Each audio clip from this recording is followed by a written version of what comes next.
J'ai été invitée par ma fille Fatim Camara et l'ambassadeur pour les 62 ans de la Côte d'Ivoire pour dire que on a pris de l'âge. Maintenant, nous devrons nous s'agir et puis faire des choses bien pour notre pays. Ma présence à Paris, c'est pas la première fois que je viens à Paris, je connais la France. Je viens d'abord pour deux raisons, une raison familiale et la deuxième raison, c'est pour le MODER. Parce que le MODER m'a choisi pour être son représentant en Côte d'Ivoire pour le train de la paix, qui est un mouvement pour la réconciliation. Le MODER, c'est le mouvement des artistes ivoiriens de la diaspora dirigé par le Dekis. Donc hier, il y a eu la cérémonie d'investiture à Savigny, le temple là-bas. Donc je suis venu aussi pour ça, qui est un événement important parce que nous les artistes sommes les porte-parole du peuple. Ce que les gens ne peuvent pas dire, c'est ce que nous on dit. Nous sommes comme l'oreille, la bouche du peuple. Et nous, quand il n'y a pas la paix, quand il y a des dissidences, quand il y a des guerres, c'est nous qui sommes les grands perdants. Qui va venir au spectacle? Qui va faire quoi? Notre rôle c'est quoi? L'artiste a un rôle à jouer. Donc nous devons jouer notre partition dans la réconciliation. Parce que la réconciliation n'est pas l'apanage d'une structure ou d'une personne. Tout le monde peut faire la réconciliation, chacun à son niveau. Parce qu'il y a des endroits où les artistes peuvent partir, il y a des structures qui ne peuvent pas partir. Parce qu'il y a des zones hostiles. Donc un artiste, dès qu'on le voit, qu'est-ce qui dégage d'abord? La joie. Donc déjà, nous, on peut parler aux gens. Voilà, essayer d'accompagner le gouvernement pour parler aux gens aussi. Aux artistes d'abord qui sont de notre bord, nous les artistes d'abord, nos frères et sœurs qui ne sont pas en Côte d'Ivoire, qui sont ailleurs, pour aller les voir, essayer de les apaiser, pour dire bon, c'est arrivé, mais il faut pardonner, il faut qu'on soit ensemble. Et aller, et notre slogan, le train de la paix, le slogan c'est un pas vers l'autre. Un pas vers l'autre sans exception. Tout ce qui est ivoirien, fils et filles de ce pays, où qu'il soit, il faut qu'on fasse un pas vers lui, qu'il soit artiste ou pas. Donc c'est ça le train de la paix. On va célébrer la fête de l'indépendance avec les Ivoiriens et l'ambassadeur. Parce que je n'ai pas pu être en Côte d'Ivoire. Aujourd'hui j'ai suivi le défilé et tout ça, et vraiment le défilé était très beau. Et je ne souhaite que la paix, vraiment la paix dans mon pays et que la Côte d'Ivoire puisse continuer à prospérer. Ayamé, vice-présidente, artiste comédienne ivoirienne, transfuse de la série à succès Ma Famille. Et je suis vice-présidente du MODER, chargée de la promotion des artistes de la diaspora et du MODER. J'ai été également mise comme, enfin nommée comme chargée de la communication et des images du train de la paix pour la Côte d'Ivoire et la cohésion sociale. Un pas vers l'autre. Hier, dimanche, c'était mon investiture. Merci beaucoup. Je souhaite une très bonne fête de l'indépendance à mon pays, la Côte d'Ivoire. Au président, bonne santé à tous les présidents qui sont en Côte d'Ivoire, les anciens présidents, à tous les Ivoiriens, à ma famille et surtout la paix du cœur à tout le monde. Merci, je suis la lionne de la communication. Je suis Akiraim Serge Loba, président d'un mouvement de la société civile qui est TPLP, qui veut dire tout par le peuple. Nous travaillons essentiellement sur tout ce qui est instruction civique, communication d'intérêt général et éducation populaire. Donc nous sommes ici aujourd'hui pour célébrer le 62e anniversaire de l'indépendance de la Côte d'Ivoire. Ce qui est un événement très important pour cette nation. Et donc je pars du principe que tous les Ivoiriens autour de ce thème devraient tous se rassembler en termes de solidarité et de fraternité pour commémorer, célébrer ce jour qui est très important pour la cohésion sociale, cohésion nationale. Je vous remercie.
Monsieur le doyen du groupe des ambassadeurs des pays africains, Excellences, Mesdames et Messieurs les ambassadeurs, Excellences, Monsieur l'ambassadeur consul général de Côte d'Ivoire à Paris, Mesdames et Messieurs le consul honoraire de Côte d'Ivoire en France et à Monaco, distingués invités, Mesdames et Messieurs, chers compatriotes.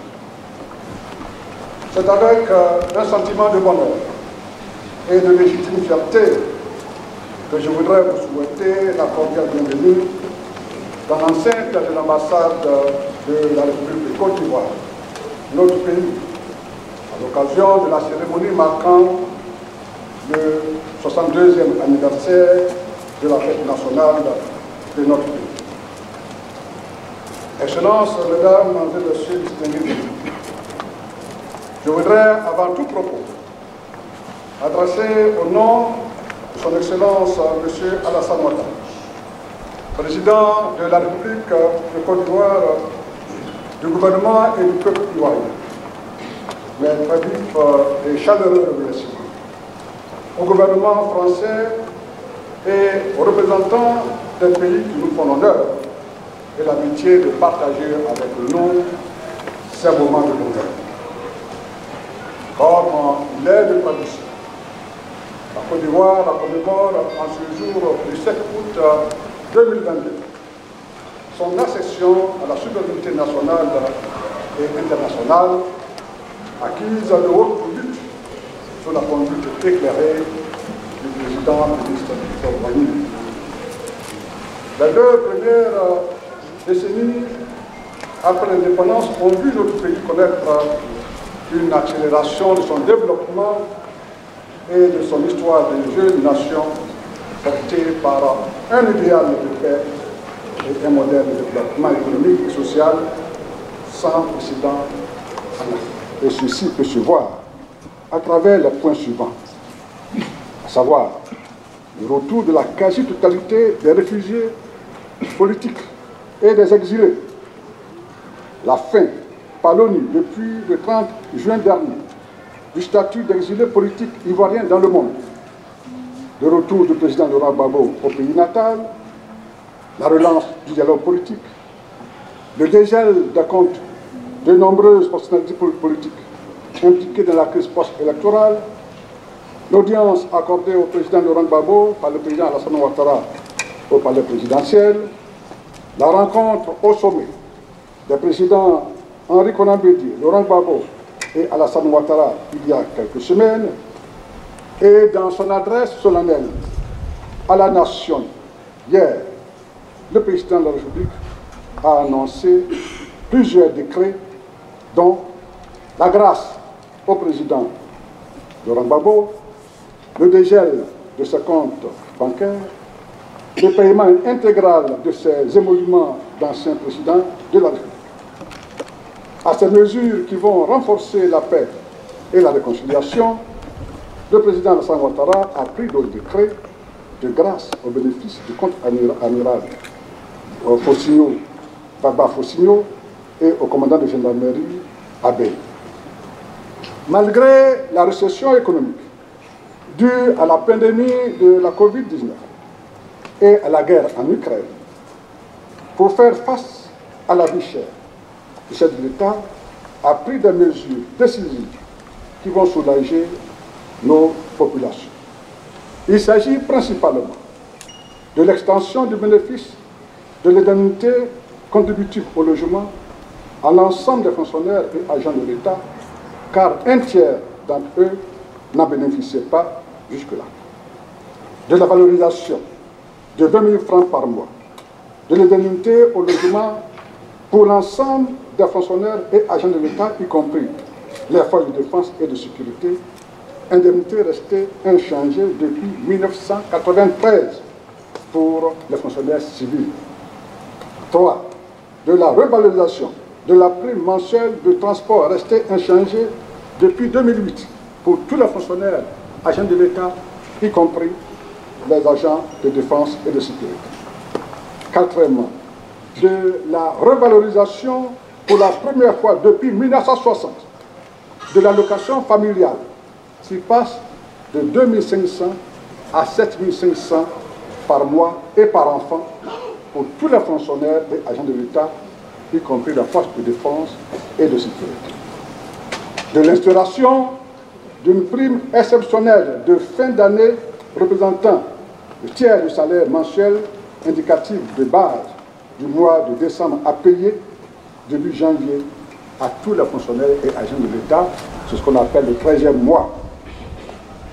Enfin, de la hausse de l'allocation familiale de 5 000 francs par mois et par enfant pour la retraitée de la fonction publique. Ces mesures, malgré la crise que nous connaissons, représentent plusieurs centaines de milliards de francs CFA. Le chef de l'État a en outre recommandé au secteur privé d'étendre toutes ces mesures à leurs travailleurs. Comme vous le voyez, chers compatriotes, la Côte d'Ivoire solidaire est une réalité. Le partage des fruits de la croissance est une réalité exacte avec le chef d'État, le président Alassane Ouattara et son gouvernement dirigé par le Premier ministre Patrick Achi. Je vous invite donc à ovationner très chaleureusement Monsieur le Président de la République, le Premier ministre et les membres du gouvernement. Merci. En affirmant notre fierté au Président de la République, au Premier ministre et à l'ensemble des membres du gouvernement pour l'excellent travail abattu au bénéfice de notre pays, nous nous devons de nous réjouir de l'excellence des relations politiques, économiques, scientifiques, culturelles et militaires entre notre pays, la Côte d'Ivoire, et la France, notre pays hôte. Excellences, Mesdames et Messieurs, honorables invités, la Côte d'Ivoire et la France entretiennent des relations multiformes de coopération dans tous les domaines dont nous nous réjouissons. La visite au mois de mars dernier du Premier ministre, chef du gouvernement, M. Patrick Achi, à son homologue français, ainsi qu'à plusieurs ministres du gouvernement français, montre de façon éclatante le dynamisme de ces relations. De leur côté, les opérateurs économiques français sont présents dans notre pays à travers 250 filiales françaises qui génèrent 400 000 emplois. La part des investissements de ces entreprises françaises représente 25% des investissements directs étrangers. Premier partenaire commercial au sein de l'UMOA, la France compte 80% des entreprises européennes en Côte d'Ivoire et réalise ainsi la plus forte implantation des entreprises françaises en Afrique subsaharienne. Elle est le premier bailleur bilatéral de fonds de la Côte d'Ivoire et intervient dans des secteurs essentiels tels que l'eau, le transport, l'éducation, la santé, la justice, etc.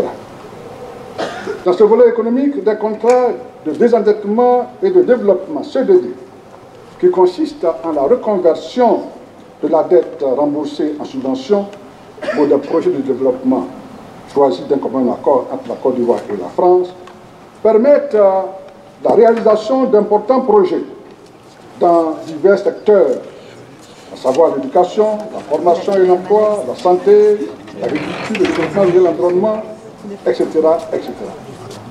C'est dire que la coopération entre la France et la Côte d'Ivoire est une coopération gagnante au bénéfice des deux pays. Au plan de la coopération universitaire et scientifique, depuis les compagnons de l'aventure 46, venus étudier en France sous la houlette du président Houphouët-Boigny, ce sont des milliers de jeunes élèves que la France accueille dans divers secteurs pour des formations de pointe. Nous devons nous réjouir également de l'excellence de cette coopération scientifique qui permet à la Côte d'Ivoire de former une élite de qualité. Excellences, Mesdames et Messieurs, distingués invités, la célébration du 62e anniversaire de notre pays se déroule dans un contexte sociopolitique international marqué par des conflits armés et des attaques terroristes qui menacent la sécurité, voire l'existence même des États. La lutte contre ces menaces est menée en premier chef par les armées nationales. C'est pourquoi la République de Côte d'Ivoire, avec à sa tête le président Alassane Ouattara et son gouvernement, a décidé de célébrer cette année, à l'occasion de cette commémoration, les forces armées de Côte d'Ivoire pour leur engagement et leur sacrifice consentis à défendre l'État et la population. Il convient de rappeler que l'armée est constituée de l'ensemble des forces militaires d'un État aux fins de défense et de sécurité. Les forces armées de Côte d'Ivoire, FACI, initialement Forces armées nationales de Côte d'Ivoire, FANCI, ont vu le jour en 1961. Elles se composent de l'armée de terre, de la marine nationale, de l'armée de l'air et de la gendarmerie nationale. Leur mission consiste en plusieurs points, à savoir défendre l'intégrité du territoire national, préserver en toutes circonstances et contre toute forme d'agression les intérêts vitaux et stratégiques de la nation, protéger la population et les biens, contribuer à la sécurité régionale et internationale, participer aux actions en faveur de la paix et du droit international. Les FACI participent aux tâches de maintien de l'ordre et à l'exécution de missions d'utilité publique, dans des conditions prévues par décret, sur réquisition des autorités compétentes. Elles agissent dans le respect des droits de l'homme, des libertés publiques, de l'éthique et de la déontologie, afin de lui donner toutes les capacités nécessaires à l'accomplissement de sa mission. Les hautes autorités ivoiriennes, inspirées par l'idéal d'une armée qui contribue aussi au développement du pays, ont fait le choix sage de la coopération avec des pays amis dont la France. Ainsi, la coopération militaire entre la France et la Côte d'Ivoire, bâtie sur des liens forts d'amitié et forgée par l'histoire commune des deux pays, se décline en trois principaux axes, à savoir équipement matériel, soutien logistique, 1, 2, formation, 3, coopération, défense. Elle s'est renforcée continuellement et a permis à de nombreux hauts cadres de l'armée ivoirienne de côtoyer leurs frères d'armes dans des écoles d'élite françaises. Cette armée a largement contribué à la stabilité de la Côte d'Ivoire par la création de conditions de sécurité et de paix indispensables à la mise en œuvre des politiques hardies de développement économique. Certes, à partir de 1993, notre pays a connu des crises et une parenthèse douloureuse dont j'ai parlé tout à l'heure. Cependant, l'armée nationale de Côte d'Ivoire, formée aux principes et règles des droits de l'homme, reste républicaine, au service de la paix et de la démocratie. Elle n'a cessé d'accomplir sa mission régalienne.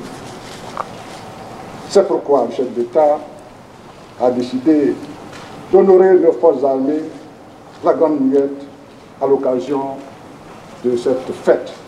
Souvenons-nous des grands sacrifices consentis par cette armée qui a fait face à des attaques terroristes le 13 mars 2016 à Grand-Bassam et récemment des tentatives de déstabilisation à Kaflo, de la région nord-est, le 29 mars et 12 juin 2021, auxquelles les forces ivoiriennes ont fait échec énergiquement. Tout ceci indique clairement que le terrorisme fait face désormais à des défis nouveaux auxquels notre armée doit faire face. La Côte d'Ivoire, toujours solidaire des pays frères, contribue par la participation de son armée aux opérations de paix, à la lutte contre ces nouvelles formes de menaces contre la sécurité individuelle et collective des États.